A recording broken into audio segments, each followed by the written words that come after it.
Selamat datang di penyelaman mendalam kita hari ini.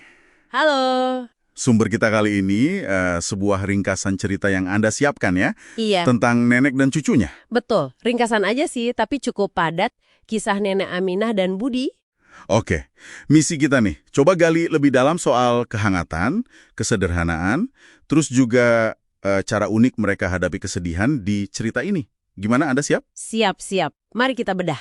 Langsung aja ya. Iya. Jadi latarnya ini kan dusun kecil ya. Iya, Di situ ada nenek Aminah sama Budi cucunya, baru 7 Iya. tahun. berdua aja mereka. Sumber Anda cerita kalau hidup mereka itu, wah, sederhana banget. Iya, Ngandelin kebun sama anyaman tikar aja gitu.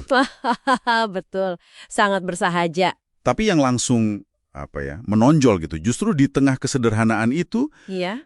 kerasa banget kehangatan sama kasih sayangnya. Melimpah gitu ya, di antara mereka. Nah, iya. Itu kontras yang menarik. Kesederhanaan jadi kayak bingkai yang bikin ikatan mereka makin kelihatan jelas. Terus, peran Nenek Aminah ini penting banget. Di ringkasan disebutnya pendongeng ulung. Oh iya, pendongeng ulung. Itu gimana maksudnya? Bukan cuma julukan aja kan? Bukan sekedar itu. Ini kayaknya nunjukin metodenya dia.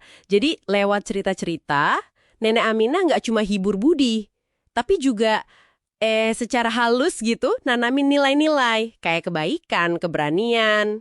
Ah, jadi kayak ngajarin tapi nggak kerasa digurui ya, lewat dongeng. Persis, pengajaran yang subtil tapi kuat. Pedagogi naratif kalau mau pakai istilah kerennya sedikit. Oke. Poin bagus itu. Nah, terus di ringkasan ada momen yang cukup menyentuh ya. Yang mana tuh? Pas si Budi ini sedih. Dia lihat teman-temannya dijemput orang tua, sementara dia kan orang tuanya udah nggak ada. Ah iya. Momen itu pasti berat banget ya buat anak sekecil itu. Banget. Mikirinnya aja udah sedih. Nah, yang menarik, gimana respon nenek Aminah? Di ringkasan dijelasin nggak? Dijelaskan, dan ini intinya sih, kebijaksanaan si nenek. Dia nggak kasih penjelasan yang, rumit atau malah bikin Budi tambah sakit hati. Terus gimana?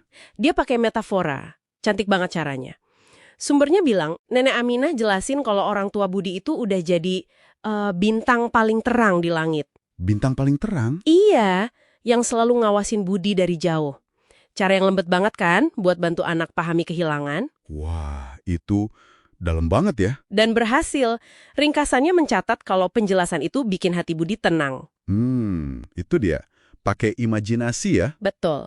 Strategi komunikasi yang ngandelin imajinasi sebagai semacam perisai emosional gitu. Jadi kepikiran, ya ampun, kuat banget ya efek cerita imajinatif itu.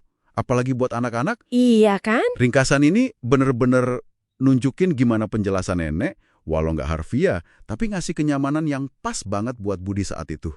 Dan itu nunjukin kalau jangkar emosional mereka itu bukan materi, tapi ya cinta itu sendiri, hubungan nenek cucu itu. Benar.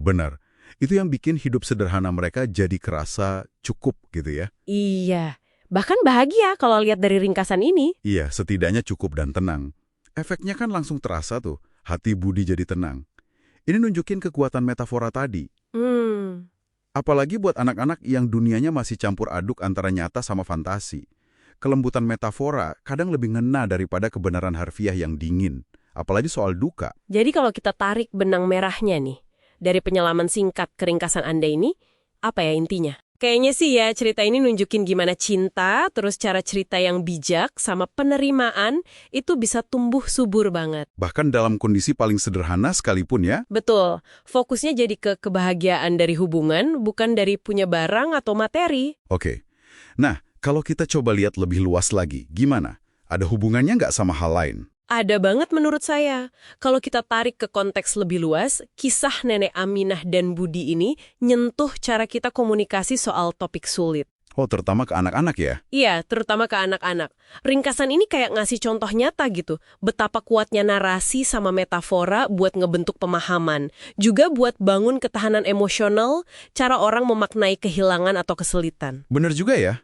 Pola pakai cerita buat jelasin hal sulit ini kan sering kita temui juga. Tepat, dan ini jadi pengingat kuat ya buat kita soal pilihan kata, pilihan narasi kita. Iya.